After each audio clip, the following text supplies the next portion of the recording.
I knew everything. 4 months, I kept the secret with a fake smile, watching her every move, every hidden glance, every message quickly deleted from her cell phone. Those moments of distrust turned into certainties, revealing a betrayal that ran in the shadows of what I once called love. The shock of discovery should have destroyed me, but instead it ignited something inside me. It wasn't just anger, it was a cold, calculated fury that took over every thought. I wouldn't confront him right away, no. There would be a game and I was determined to play until the end. On nights when she said she was tired, I knew where she really was. On days when the kisses were colder, I understood who she warmed her body with. There was no more love, just the need to keep up appearances until the time was right. I watched it all, like a spectator of her own life as I plotted my revenge, waiting for the perfect moment to bring down the cards she thought she had hidden so well. So today, as she looked me in the eyes, with that fake expression of tenderness, I couldn't contain it any longer. The words came out almost involuntarily. I know about every betrayal, your mask has fallen. The look of shock on her face was the final confirmation. She wasn't just surprised, I was terrified. Because now, she knew that I knew, and the control she thought she had over the situation was gone in an instant. But what she still doesn't know is that I wasn't a passive victim in this game. What she never imagined was that while she was cheating, I was preparing the ground for the final blow. She thinks she's smart, but she underestimated my ability to wait and watch, to turn what should be pain into a weapon. And now, everything we've built together is about to fall apart, not just because of her betrayal, but because of my response, because of the secret I hid as well as she hid hers. Now, it remains to be seen who will be the first to fall when their masks finally shatter. San Diego was a city of contrast. From the golden glow of the sun-drenched beaches to the elegant sobriety of the older neighborhoods, there was always an aura of superficial calm that hid the emotional storms of its inhabitants. On one of those quiet streets, where the houses were too perfect and the lawns were always well kept, lived Mark and Emily. To their neighbors, they were the ideal couple, successful, friendly, and with a seemingly solid marriage. Mark, a software engineer, had built an enviable career, while Emily, with her innate charm, managed a fashion boutique that was the jewel of the local community. But like the city itself, their lives had a cruel contrast between appearance and reality. The facade of happiness long hid the cracks that began to appear silently. In the early years, Mark and Emily's wedding seemed like the dream many wanted. They were in love, traveled together, laughed at the little things, and made plans for a prosperous future. However, as in any relationship, time revealed not only the virtues, but also the flaws that one day would become irreparable. The routine settled in slowly, imperceptibly at first.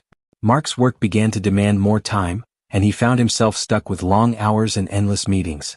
Emily, in turn, became increasingly immersed in the boutique, turning the business into a success, but also gradually moving away from her husband. Conversations that once flowed effortlessly became brief and superficial. The nights were silent, filled only by the distant sound of a random TV program, while both of them pretended to be present, but in reality they were far away, lost in their own thoughts. San Diego, with its orange sunsets and starry nights, witnessed the first emotional distances between Mark and Emily. The home they built together, once a sanctuary of love, now felt cold, with a palpable tension in the air. Mark felt it but refused to admit it. Maybe out of pride, maybe out of fear that, upon acknowledging the truth, everything would fall apart. Emily, on the other hand, seemed increasingly distant, and her furtive glances at her cell phone began to awaken something unsettling in Mark. He noticed but chose to ignore it, at least for a while.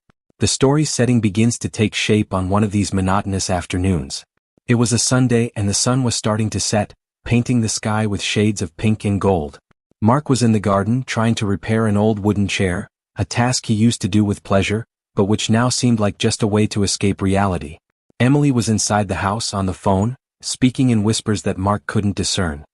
He knew it wasn't something trivial, but he clung to the hope that it was just a misunderstanding, something temporary that would soon be resolved. But Emily's behavior began to change. Departures, previously sporadic, became more frequent. She was always busy with the boutique, with events and meetings that, strangely, never coincided with the previous schedule.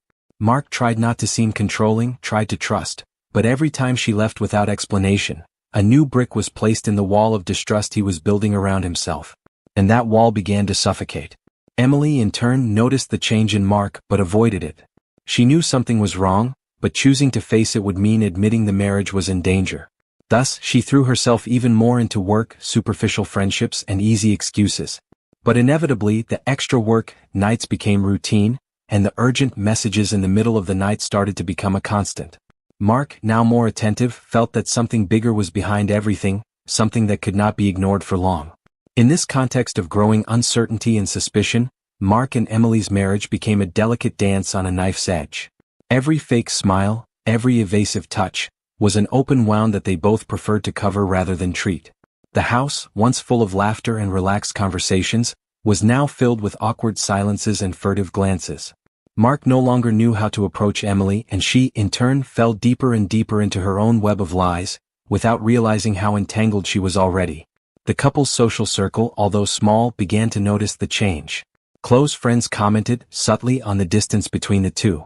The complicity that previously existed seemed to have evaporated, leaving behind a fragile relationship, maintained only by appearances.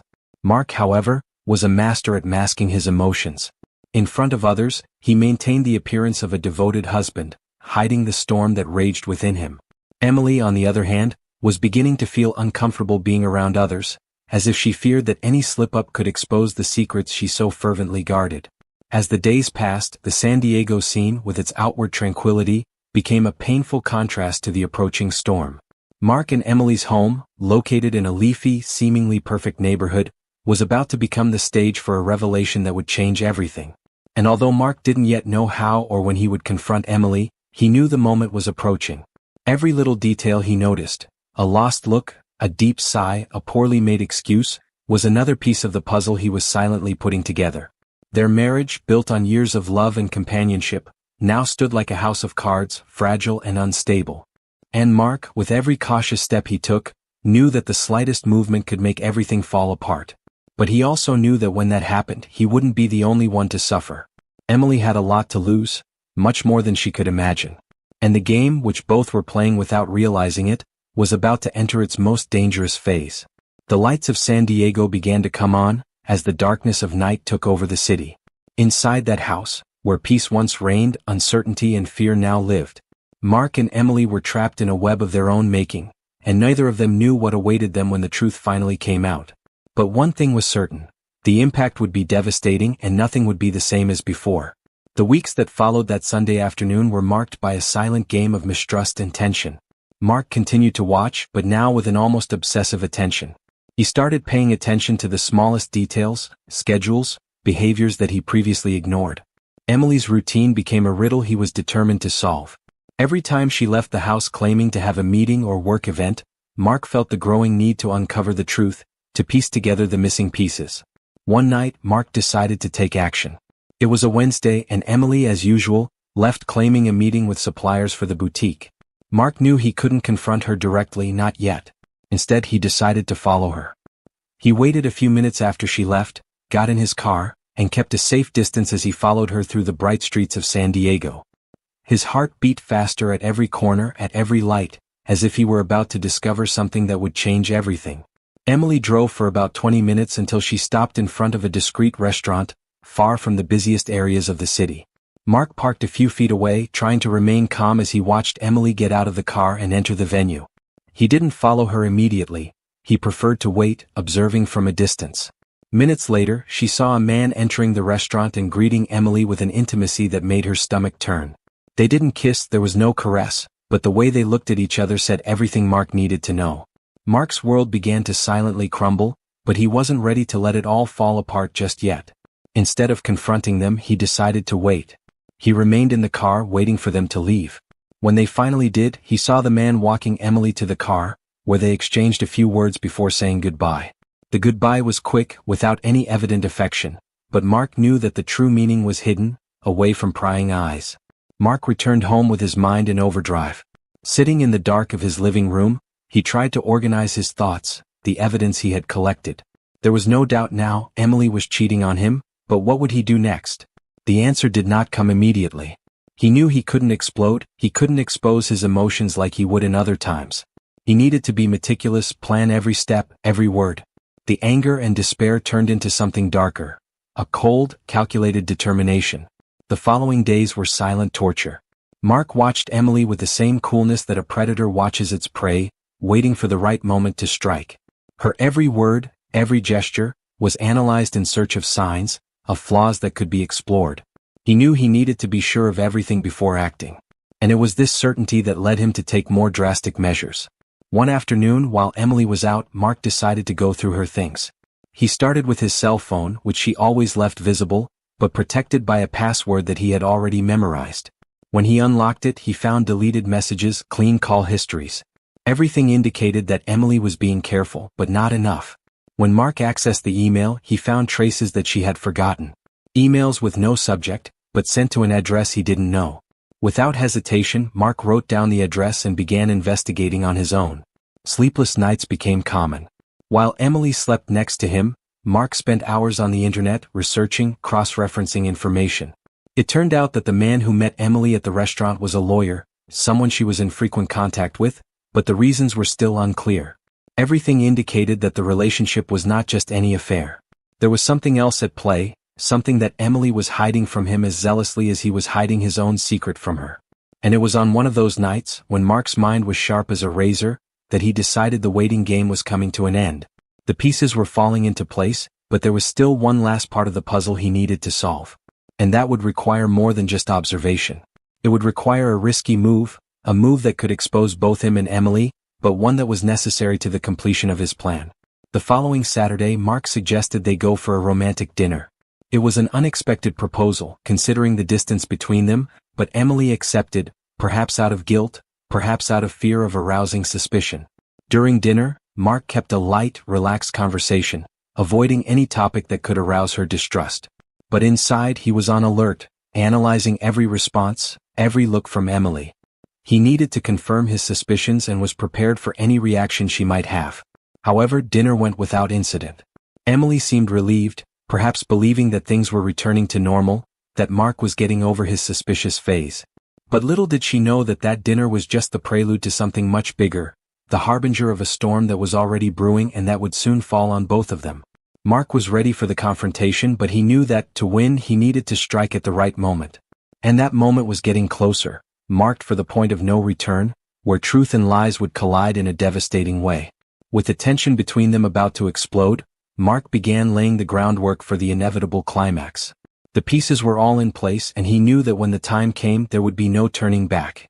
The lies, the betrayals, the secrets kept for so long, everything was about to be exposed, and the impact would be greater than any of them could imagine.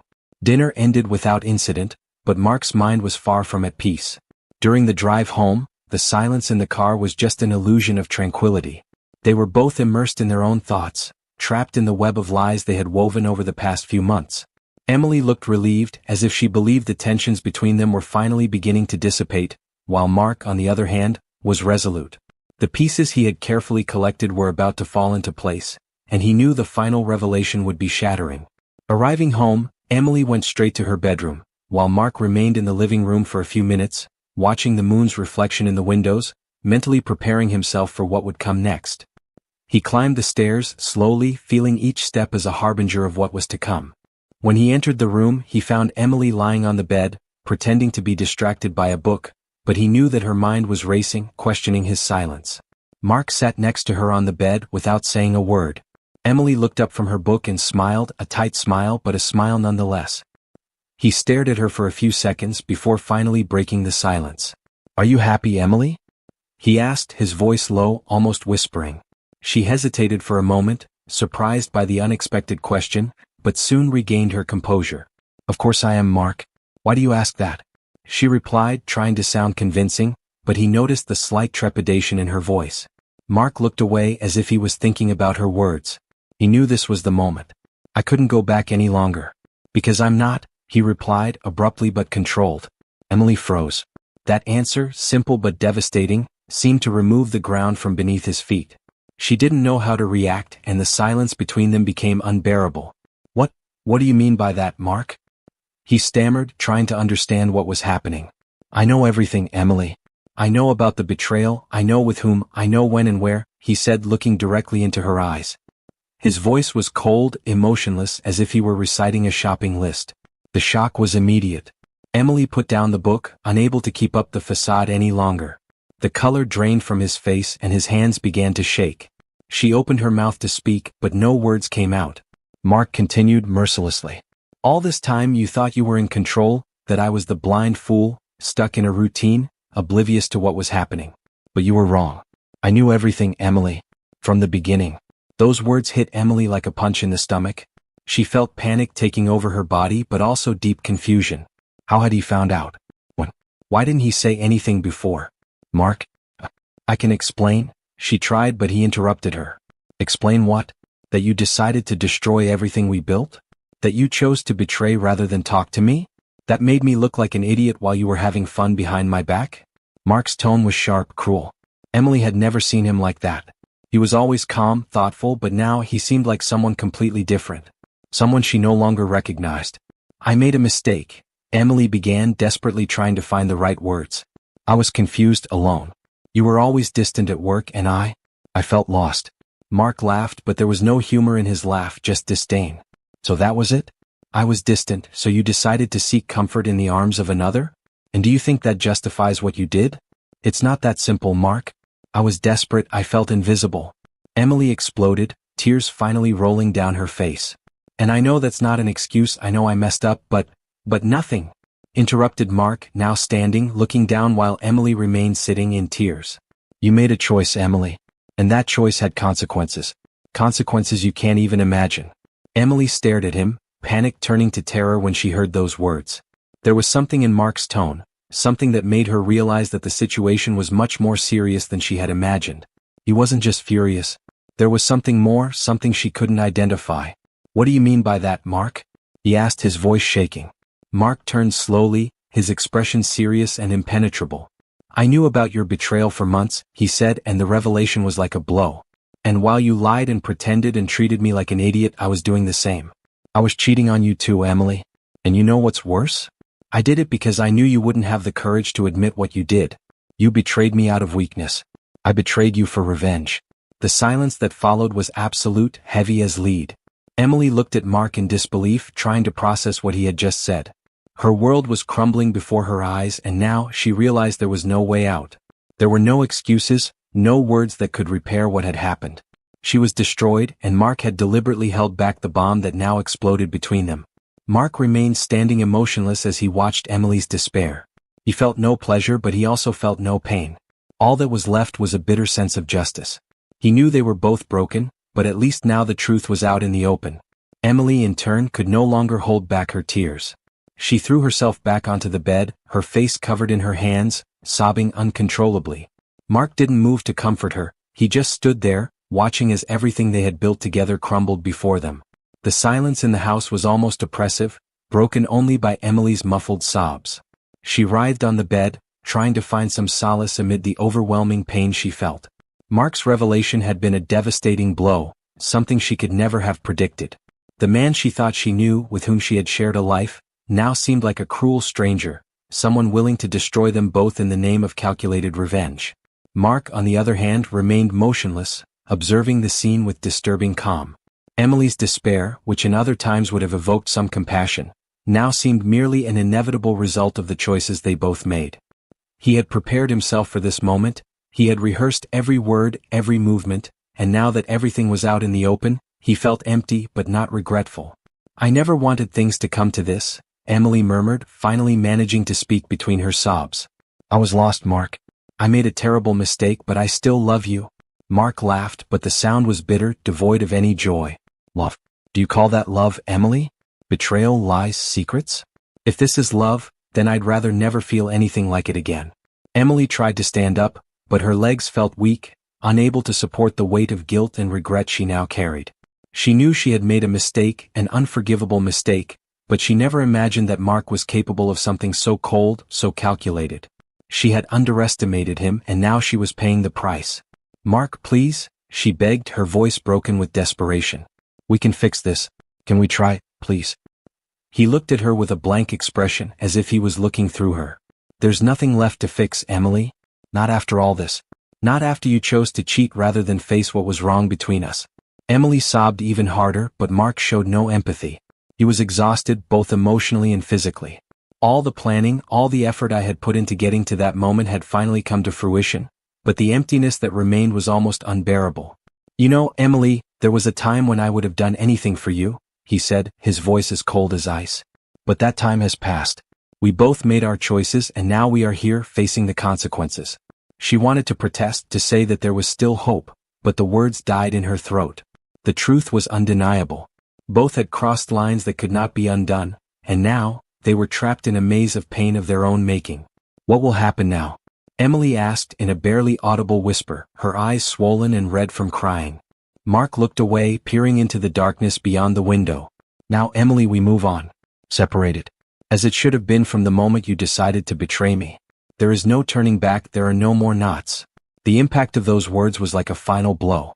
Emily collapsed onto the bed, the last spark of hope extinguished. She knew Mark was right. There was no more to say, there was no longer any way to save what was once love. Silence fell again, heavier than before, as they both remained motionless, as if life had left that room. Mark stood up, slowly walking to the door. He paused for a moment as if he was about to say something else, but decided against it.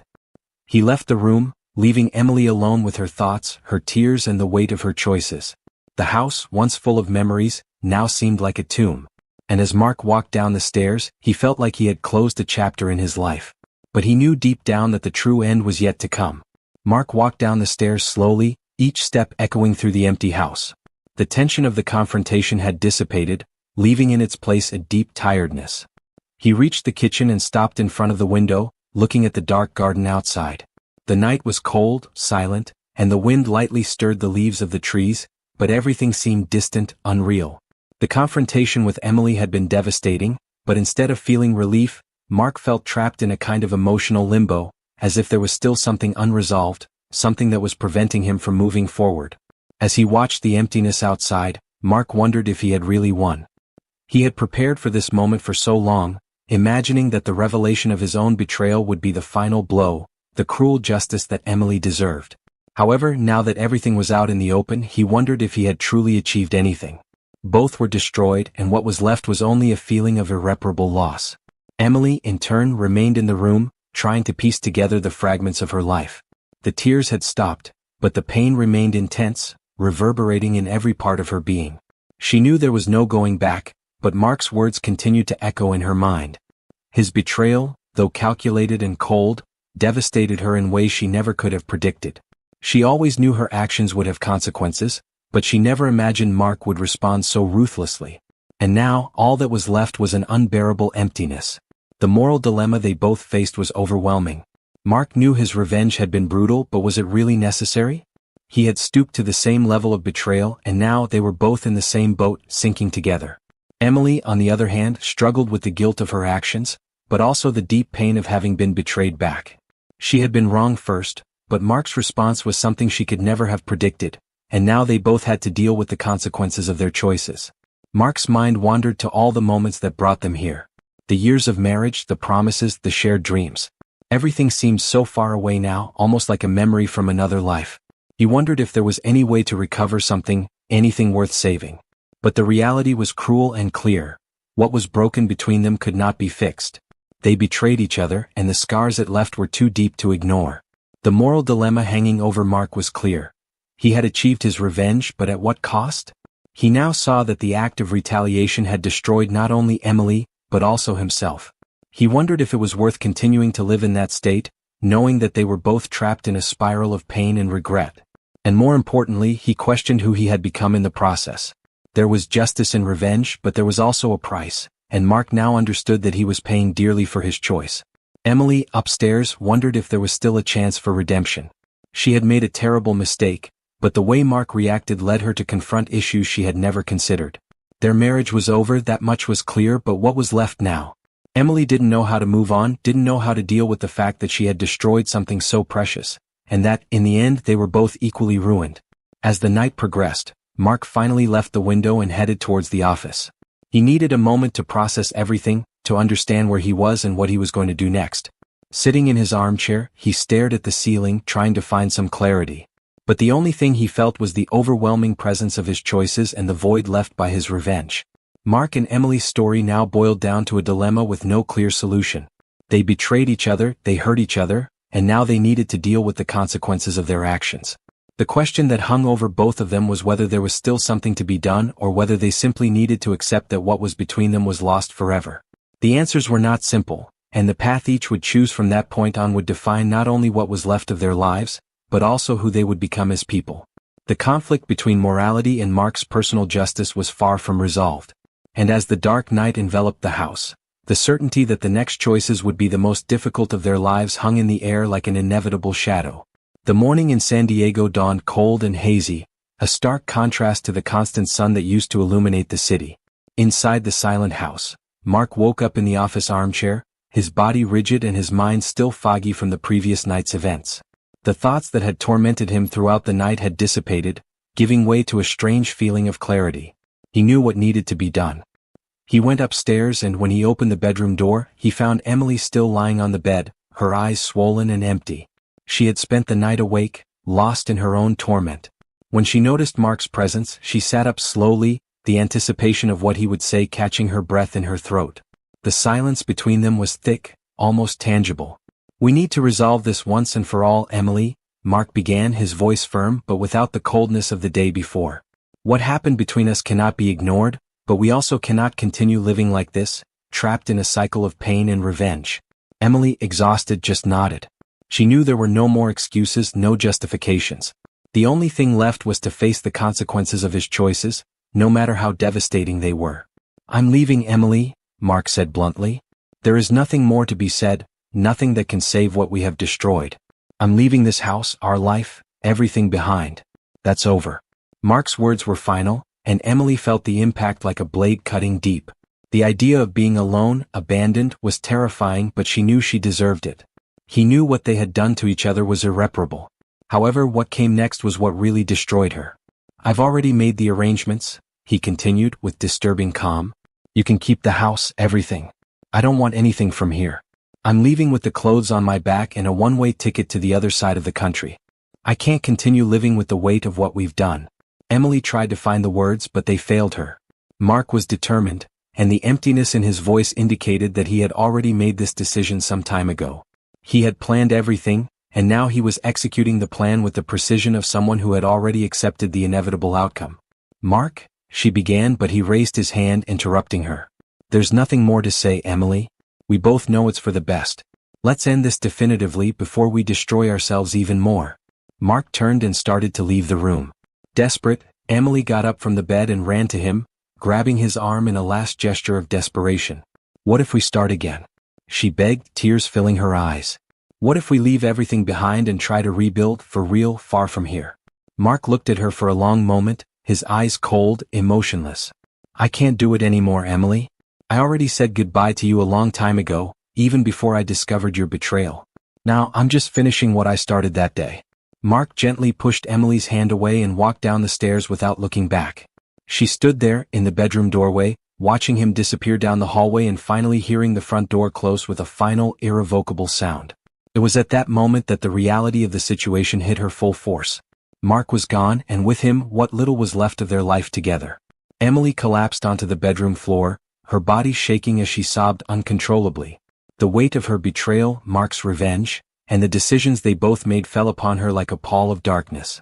Now she was alone, surrounded by a house full of memories that would haunt her forever. Mark, in turn, walked through the streets of San Diego, feeling the cold wind on his face. He was leaving behind not only Emily, but also the version of himself that had been consumed by the desire for revenge. He knew there were no winners in this story, just two people destroyed by their own choices. But as we turned the last corner, a feeling of liberation began to emerge, albeit fragile. He had finally freed himself from the cycle of pain that imprisoned them. However, for Emily, the weight of loneliness and guilt would be eternal. She would remain in that house, trapped in memories that would haunt her, wondering if she could have done anything differently. But the answer was clear: what was done could not be undone. And that would be the price they would both pay for the rest of their lives. Their story ended there, not with a scream but with a whisper, a bitter lesson that some wounds never heal, and that the choices we make, once made, can rarely be reversed.